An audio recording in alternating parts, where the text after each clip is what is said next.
सोचिए, एक ऐसा देश जो अपनी आजादी के लिए लड़ रहा है और उसकी आवाज को दुनिया तक पहुंचाने में भारत का कितना बड़ा रोल है।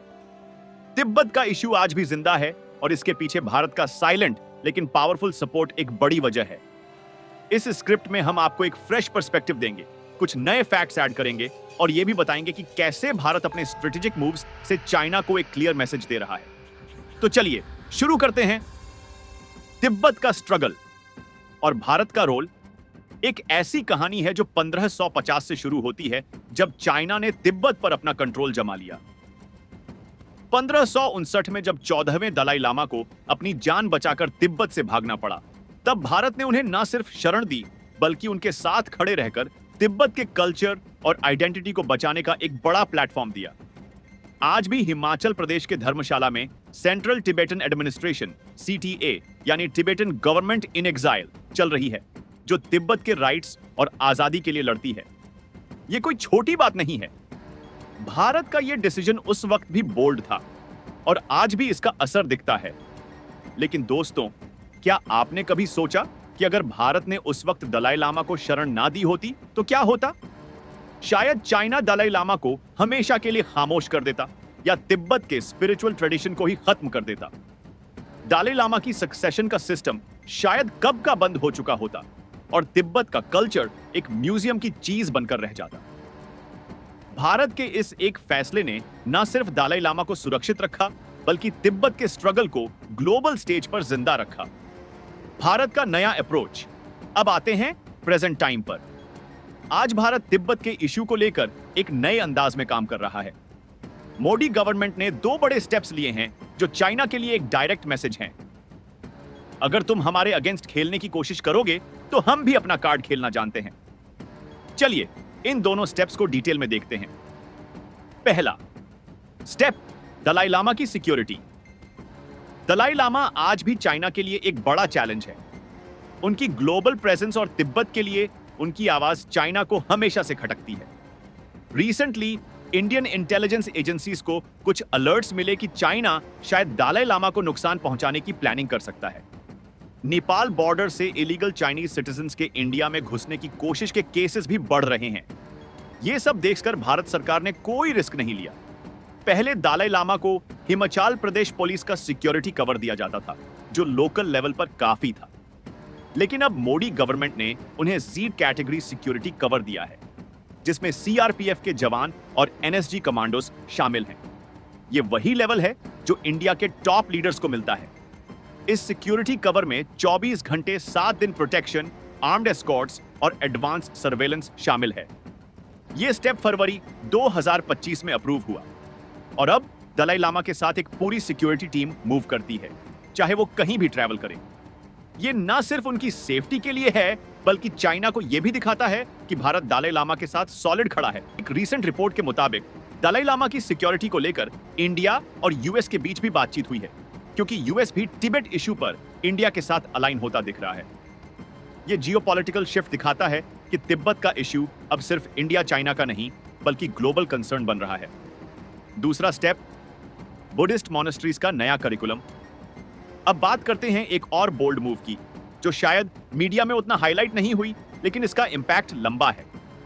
भारत सरकार ने डिसाइड किया है कि बुद्धिस्ट मॉनेस्ट्रीज को इंडिया के एजुकेशन सिस्टम के साथ इंटीग्रेट किया जाएगा। यह प्लान चाइना के साथ लगी बॉर्डर्स पर फोकस करता है, जहां हजारों टिबेटन रेफ्यूजीज और बुद्धिस्ट कम्युनिटीज रहते हैं। क्या है नया प्लान? भारत के एजुकेशन डिपार्टमेंट ने बुद्धिस्ट मॉनेस्ट्रीज के रिप्रेजेंटेटिव्स के साथ मिलकर एक यूनिफाइड करिकुलम बनाया है, जो 2025 से इंप्लीमेंट होना शुरू होगा। इस करिकुलम में maths, science, computers, English, Hindi और भौतिक लैंग्वेज टिबेटन स्क्रिप्ट को मैंडेटरी किया गया है। इसके अलावा इंडियन हिस्ट्री, बुद्धिज्म का इंडिया के साथ कनेक्शन और तिब्बत के फ्रीडम स्ट्रगल का डिटेल्ड सिलेबस भी ऐड किया गया है। यह सिलेबस ना सिर्फ मॉडर्न एजुकेशन को प्रमोट करेगा बल्कि टिबेटन यूथ को यह भी बताएगा कि भारत ने उनके कॉज को कैसे सपोर्ट किया।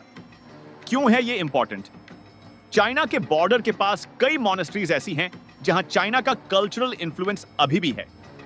कई जगह टिबेटन यूथ को चाइनीज प्रोपेगेंडा के थ्रू ब्रेन वॉश करने की कोशिश होती है। भारत का यह स्टेप इस इन्फ्लुएंस को काउंटर करता है। नए सिलेबस में यह भी पढ़ाया जाएगा कि 1950 में चीन ने तिब्बत के साथ क्या जुल्म किए और कैसे भारत ने दलाई लामा और तिब्बतन रेफ्यूजीज को अपनाया। इससे ना सिर्फ तिब्बतन कल्चर प्रिजर्व होगा, बल्कि बॉर्डर एरियाज के लोग इमोशनली भी इंडिया के साथ कनेक्ट होंगे। एक स्टडी के अनुसार इंडिया में 200 से ज्यादा बुद्धिस्ट मॉनेस्ट्रीज हैं जो तिब्बतन कल्चर को प्रमोट करती हैं। इनमें से 20 मॉनेस्ट्रीज ने नए करिकुलम को अडॉप्ट करने का कमिटमेंट किया है और बाकी को भी 2025 के अंत तक इंक्लूड किया जाए। यह भी कहा जा रहा है कि गवर्नमेंट मॉनेस्ट्रीज को फंडिंग दे रही है ताकि टीचर्स हायर किए जा सकें और इंफ्रास्ट्रक्चर इंप्रूव हो। चैलेंजेस और ऑपोजिशन। लेकिन दोस्तों, हर नए कदम के साथ थोड़ी कंट्रोवर्सी भी आती है। कुछ मॉनेस्ट्रीज ने इस नए करिकुलम का अपोज किया है। उनका कहना है कि मॉनेस्ट्रीज का फोकस स्पिरिचुअल एजुकेशन पर होना चाहिए, ना कि मॉडर्न सब्जेक्ट्स या इंडियन हिस्ट्री पर। कुछ लोगों को लगता है कि हिंदी और भोती लैंग्वेज मैंडेटरी करना उनकी ऑटोनॉमी पर अटैक है। लेकिन गवर्नमेंट का स्टैंड क्लियर है, मॉडर्न एजुकेशन के साथ पेट्रियोटिज्म भी जरूरी है, खासकर बॉर्डर एरियाज में। मेरा ओपिनियन। तो अब सवाल यह है, क्या ये नए स्टेप्स सही हैं? मेरी नजर में ये एक बैलेंस्ड अप्रोच है। तिब्बत का स्ट्रगल सिर्फ उनका नहीं, बल्कि भारत के स्ट्रेटेजिक इंटरेस्ट से भी जुड़ा है। चाइना जब ओपनली पाकिस्तान और बांग्लादेश जैसे कंट्रीज को इंडिया के खिलाफ यूज करता है, तो भारत का तिब्बत कार्ड खेलना एक नेचुरल रिस्पॉन्स है। दलाई लामा की सिक्योरिटी बढ़ाना और मॉनेस्ट्रीज में इंडियन पर्सपेक्टिव ऐड करना, ये दोनों स्टेप्स तिब्बतन कम्युनिटी को एम्पावर करते हैं, साथ ही चाइना को एक डिप्लोमेटिक मैसेज देते हैं। लेकिन इसमें एक चीज का ध्यान रखना जरूरी है, भारत को तिब्बतन कल्चर की ऑटोनॉमी का रिस्पेक्ट भी करना होगा। अगर मॉनेस्ट्रीज को लगता है कि उनकी आइडेंटिटी खतरे में है, तो उनके कंसर्न्स को एड्रेस करना जरूरी है। बैलेंस ही असली जीत है। चाइना का रिएक्शन और फ्यूचर। चाइना के लिए दलाई लामा और तिब्बतन गवर्नमेंट इन एग्जाइल एक बड़ा हेडेक है। चाइना हमेशा से चाहता है कि तिब्बत का इश्यू ग्लोबली भूल जाए, लेकिन भारत के इन स्टेप्स से उसका नैरेटिव वीक हो रहा है। एक्सपर्ट्स का कहना है कि जब चाइना एलएसी पर एग्रेशन दिखाता है या अरुणाचल प्रदेश पर अपना क्लेम करता है, तब भारत का तिब्बत कार्ड एक स्ट्रॉन्ग काउंटर है। ये स्टेप्स ना सिर्फ सिंबॉलिक हैं, बल्कि प्रैक्टिकल और इंस्टीट्यूशनल लेवल पर तिब्बतन स्ट्रगल को सपोर्ट करते हैं। गूगल से इनसाइट, एक इंटरनेशनल रिलेशंस एनालिस्ट के अनुसार, भारत का ये approach quad countries US, Japan, Australia के साथ भी अलाइन हो रहा है, जो चाइना के एक्सपेंशनिज्म को काउंटर करना चाहते हैं।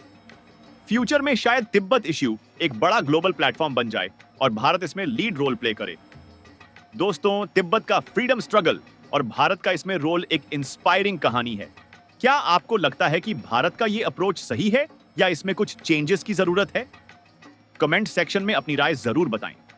और अगर आपको जियोपॉलिटिक्स, फॉरेन पॉलिसी और इंडिया के ग्लोबल मूव्स के बारे में ऑथेंटिक और सिंपल अपडेट्स चाहिए, तो हमारे चैनल को सब्सक्राइब करना ना भूलें। लाइक करें, शेयर करें और बेल आइकॉन दबाएं ताकि हर नई अपडेट आप तक पहुंचे। जय हिंद, वंदे मातरम,